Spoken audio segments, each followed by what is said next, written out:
module over to the side.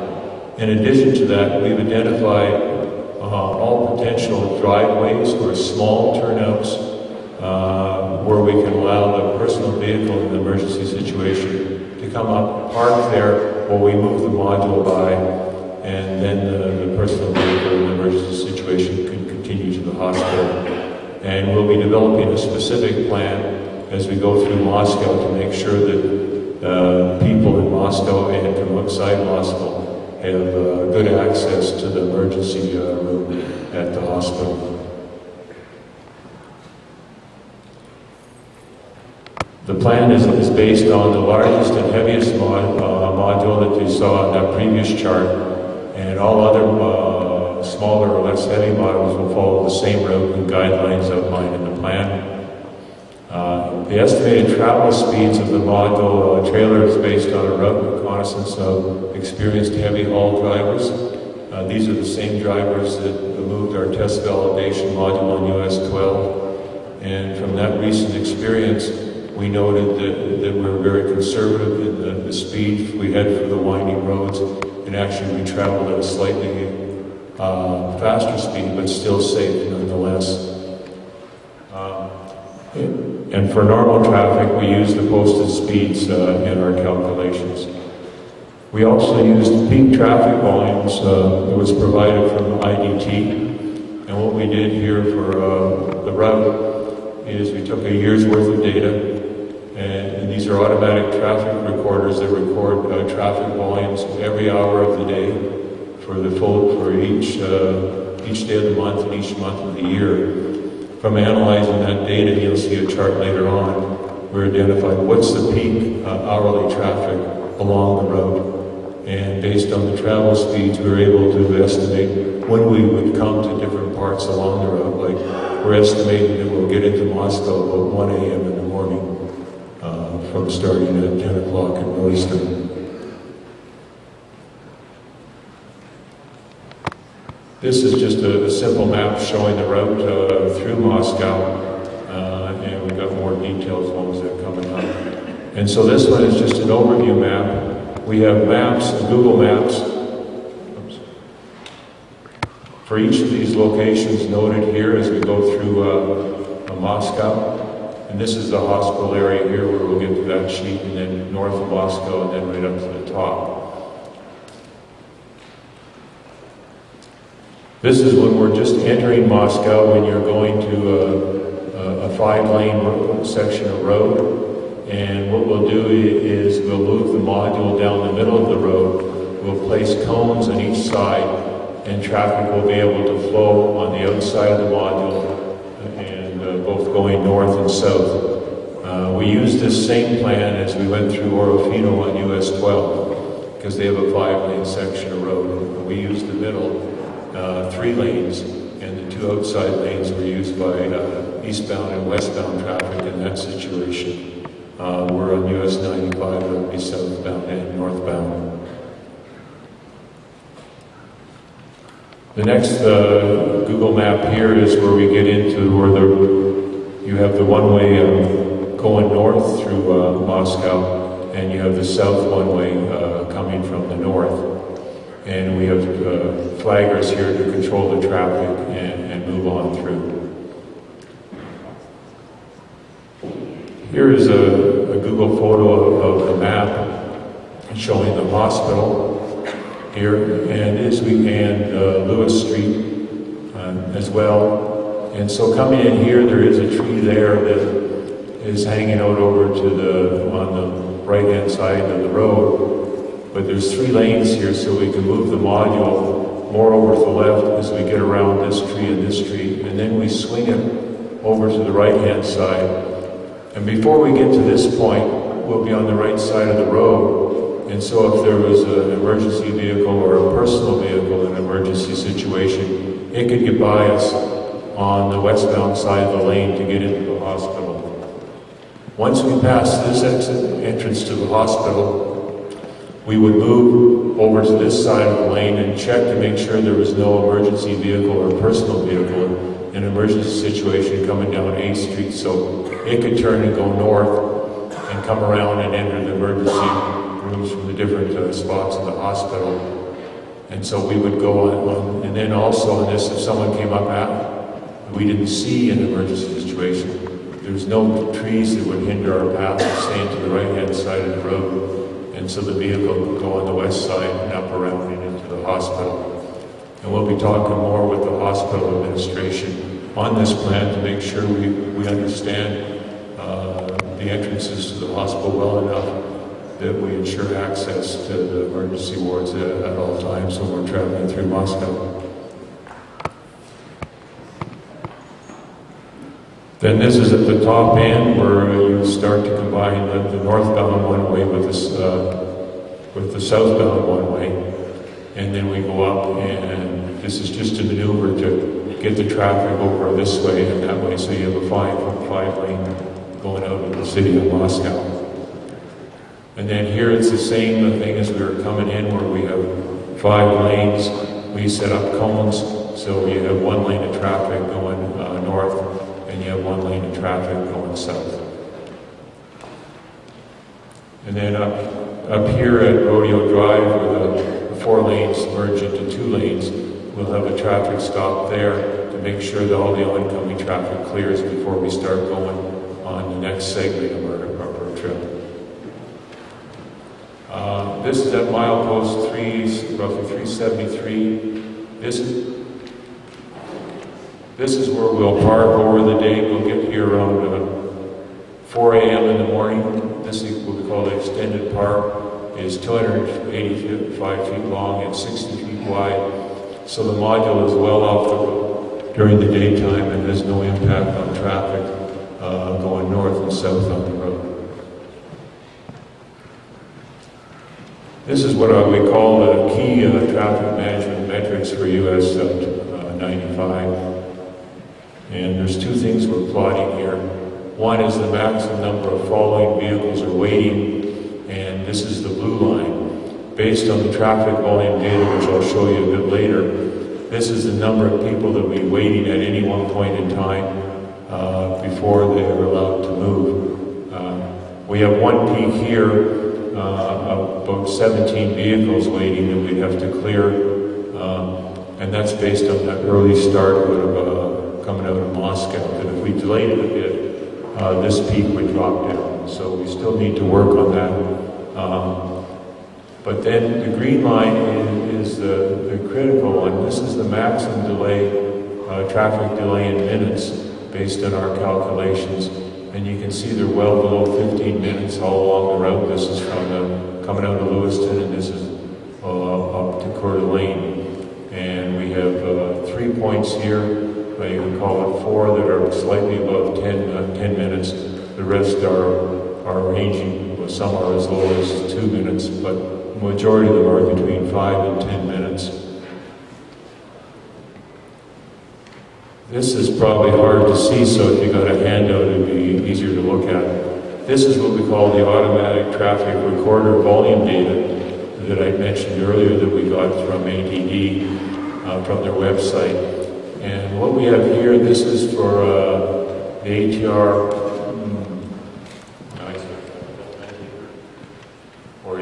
anyway, that's the one in Genesee, right on still 4-lane traffic. And this is the general pattern you see is you sort of have a saddle. And this is at 10 to 11 p.m. You get high volume of traffic. But that's not an issue at that point in time because you're on a 4-lane road coming out of Lewiston. And so you don't block oncoming traffic, and you have plenty of opportunity to allow following traffic to go by you. Then as you move on, and here it is, between midnight and 1 a.m. and 1 a.m. to 2 a.m., and then it peaks up. And then over here we have a traffic counter at Potlap, and it shows a similar shape. And then this is the one from I-90 at Dudley. And what we plotted here is this is the peak hourly traffic from an analysis of a full year's worth of data. At those hours in the day at the bottom of the page, that's the peak number of traffic that you have flowing, and that's 2-way traffic. So you have to divide that by 2 to get what's going north and what's going south. We did also some other analysis because in looking at the rough plot of all the data, we noticed that we had a lot of peaks or aberrations up high. So we said, okay, what's the average? The green is the average traffic volume for those hours periods. If you look at all the individual data points for that hour over the year, you have the peak, but then the average is quite a bit lower than the peak. The other thing we did is because there's some high peak numbers that sway the data. We have what we call the P75, and that's what we call probability, 75% probability that the numbers, the traffic volume will be less than that number. So the majority of the time you have far less volume of traffic than you do for the peak. But in our calculations, to make sure we're conservative, we use the peak hour volumes. If we have that, sometimes we might have to wait at a turnout before moving, but we know the traffic volume will drop and we'll have time to move. But all our calculations are based on the peak traffic volume, and we still come up with the results that I showed you earlier of a maximum no delay greater than 15 minutes as per the ITB guidelines. And that's all the charts.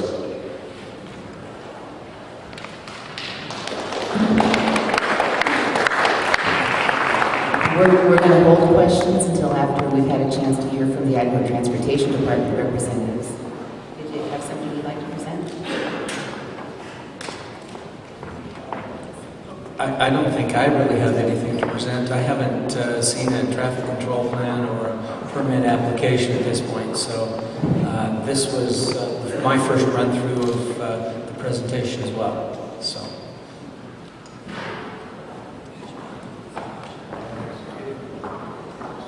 I'd just like to comment that we got the transportation plan from Exxon moved at the end of February.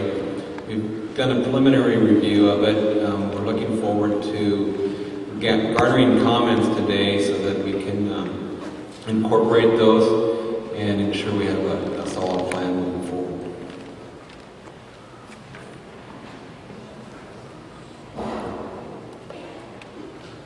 Well, let me just start with a couple of our written questions here. We had one person wanting to know how to stop this effort, but I would just ask for the Idaho Transportation Department to comment on what is the permitting process that you would go through once you receive the proposal.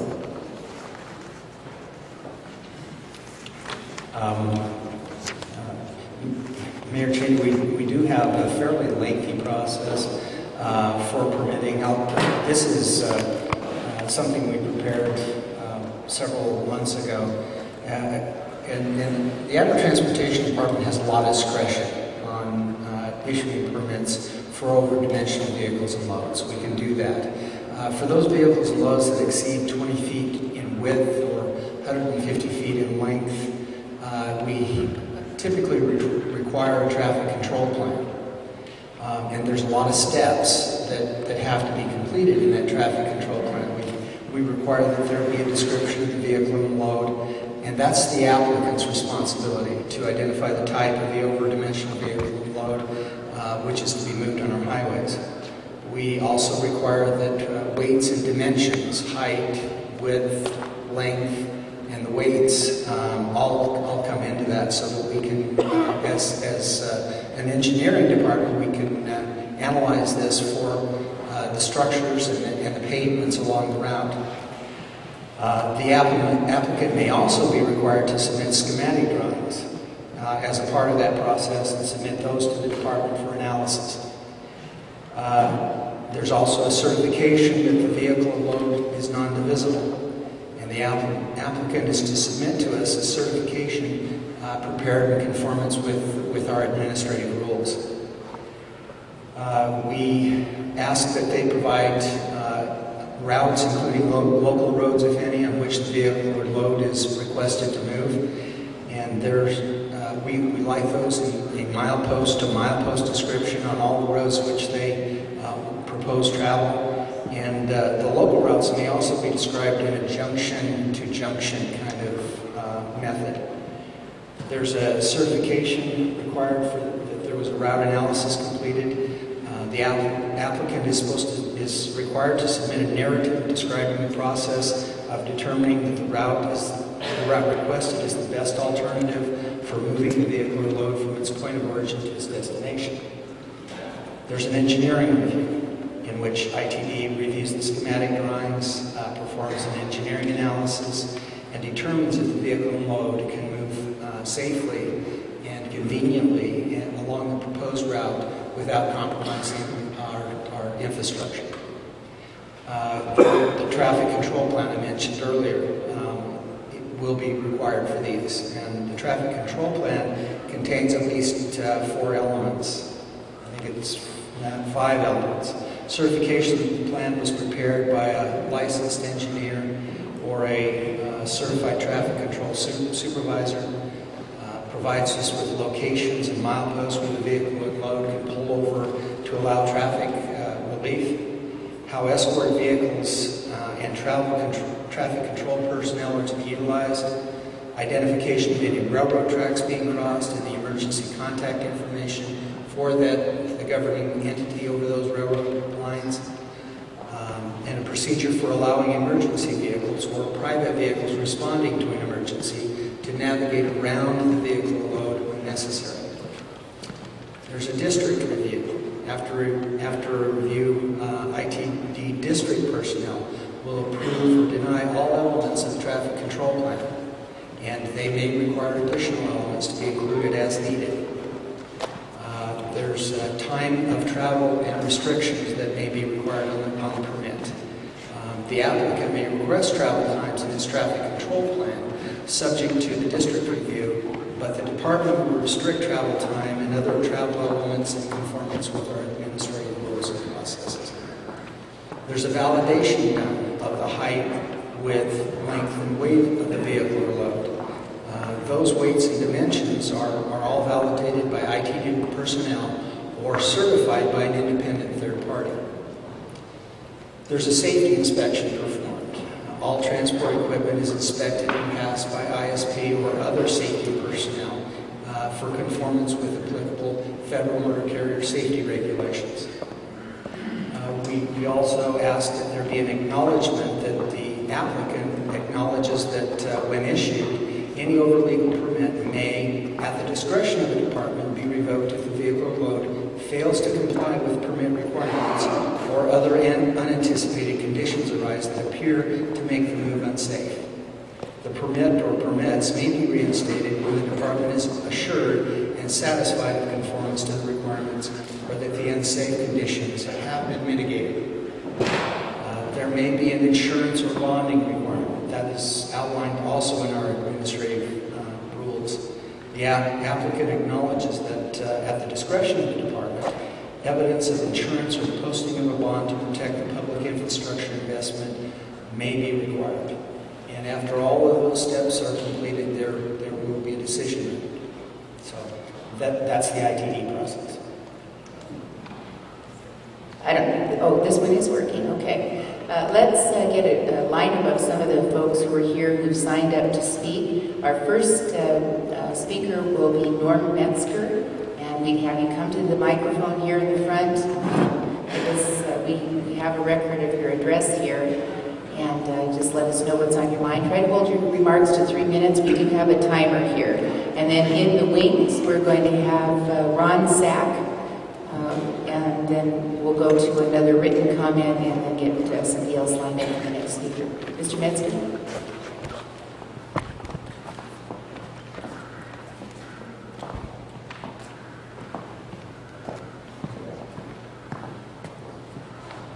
My hearing is kind of short right here with this ringing, but I've lived here in Latah County now just over 50 years.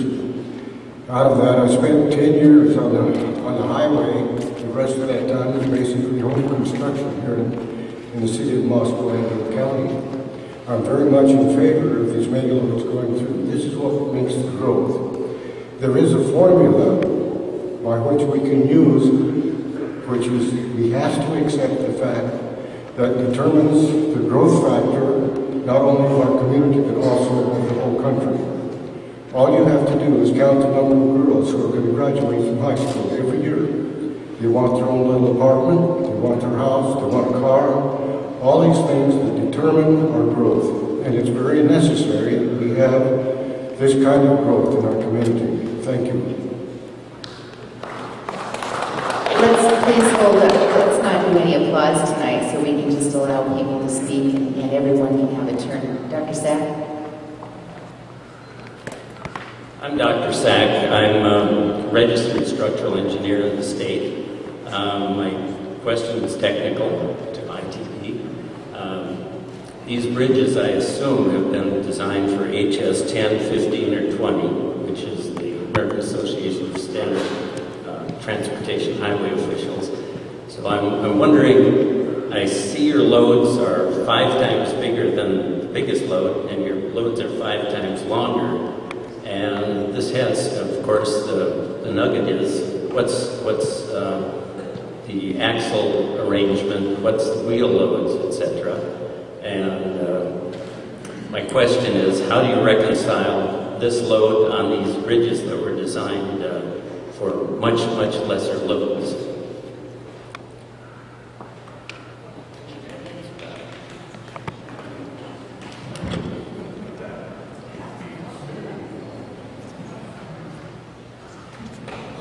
My name is David Couch. I'm actually a traffic engineer. But basically, before these loads are permitted, the configuration, as both Ken and Alan indicated, the configuration of the loads are submitted to the headquarters office, where the loads and the configuration of the axles are run through a bridge analysis. They identify, of course, if you will say, the lightest load-capable bridges, look at those first. And then through, Reggie, you may remember the program, but we used to use what they call it bars. I don't know if you remember working with that, Dr. Sack, or not, but they had a bars coding process that they actually analyzed the bridges for rating. And so each one of the loads, based on its axle configuration, is run through the bridge analysis system to make sure that it doesn't exceed the load capacity of the bridge. The loads are well distributed. If you see the picture There is no picture of the axle arrangement. There are lots of there. They actually submit the axle arrangement. These particular ones, can correct me if I'm wrong, they're going to be hauled on a 16-foot wide axle. These are on 10, but they're stretched. And so essentially it distributes the load to the point where it's each axle arrangement gets it down to even slightly lower than what a loaded chip truck is running up and down. Where can I get this information of the axle spacing, and how much overstress do you allow when you're reviewing these? That's my question. Yeah, actually, I don't do the bridge analysis.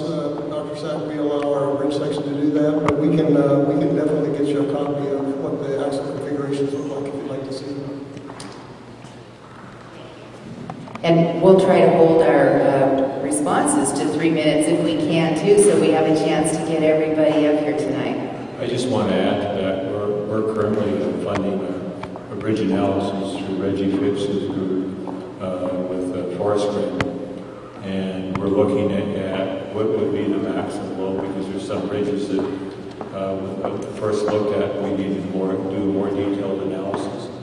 And that detailed analysis will limit the number of axles and the weight per axle that we're going based on the limiting bridge along the route. And that information is that study is currently underway. It should be completed in about 2 weeks. And once we have that, we'll be submitting those drawings to ITD for their review. At that point in time, it can certainly be made available. Okay. So those who are posing questions, I'll ask you to not repeat what's been said before. We'll try to hold questions and answers as short as possible so everyone has a chance to speak. No more than 3 minutes for individuals, 7 minutes for groups. The next oral presentation or questions will come from Scott Eckberg, Jill Eckberg, and it looks like Ron, is it Hoffman. Okay, there we are. And so if you would just come up to the microphone in that order with Scott and then Jill, and I'll put forward a written question while they're coming up to the microphone. Somebody is asking here, why did the oil company not build this machinery in Calgary? So was there an option? We have over 1,000 modules of roughly the same size as that we have in Lewiston right now. 800 of them are being built in the Edmonton, Alberta area or other places in Alberta and then delivered to site. These 200 were selected because of the special process equipment that's in them and our previous experience with using Korean manufacturers for other ExxonMobil projects worldwide.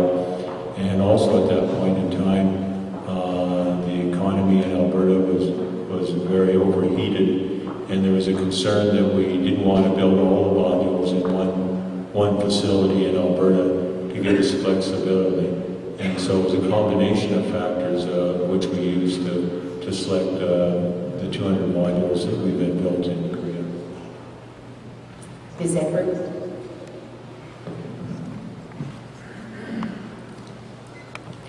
My name is Jill Edward. I live in the Lewiston-Clarkston Valley, and I just spent the last 2 weeks watching most of you here testify in the hearings down in Boise. And I am familiar with your plans, and I am now familiar with your plans for Highway 95, and my questions, which are for several of you, relate to page 2. Why did you come here with your modules? Why do you have 15 more in Vancouver? Mr. Rollheiser, the Ironworkers Local 720 in Edmonton, yes, there are modules being built in Alberta, but those Teamsters wanted to build all of them, including the ones that Korea built. Mr. Carpenter, the Port of Thunder Bay, Ontario already has a high and wide corridor to northern Alberta, with both highways and railroads that could have accommodated your shipments. Thunder Bay wanted your business. You, Imperial Oil, did not have to come here to our pristine highway corridors. Why do you use state ISP vehicles for personal gain, Mr. Richardson? You only have 15 employees for the 5 northern Idaho counties, and you can't cover all possible loads according to the required traffic control plan. Why did you allow this permit, Mr. Frew and Mr. Hoff? Just like all of you good men would tell a greedy child they can't have something they want. You, all of you right there, can protect the public good and future generations of those who live in North Idaho. You can just say no. This plan does not have to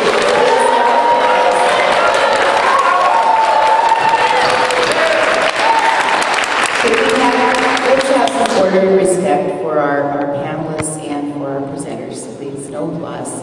That was some of those questions may have been rhetorical, but some of them were answerable tonight.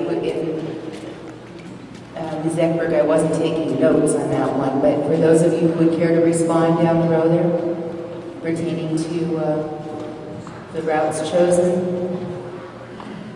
First, when it came to the sourcing of these modules in Korea, as I mentioned a few minutes ago, when we made that decision, we still fabricated 800 in Alberta, and because, as I said, the overheated economy, we didn't want to build all the modules in one place, and so also partly cost, we decided, and especially process equipment, we decided to go to Korea for those 200. Now, the other routes that have been used for large loads in the past, the one from Thunder Bay does have height restrictions that would restrict the movement of our modules as they currently exist at roughly 30 feet high off the road.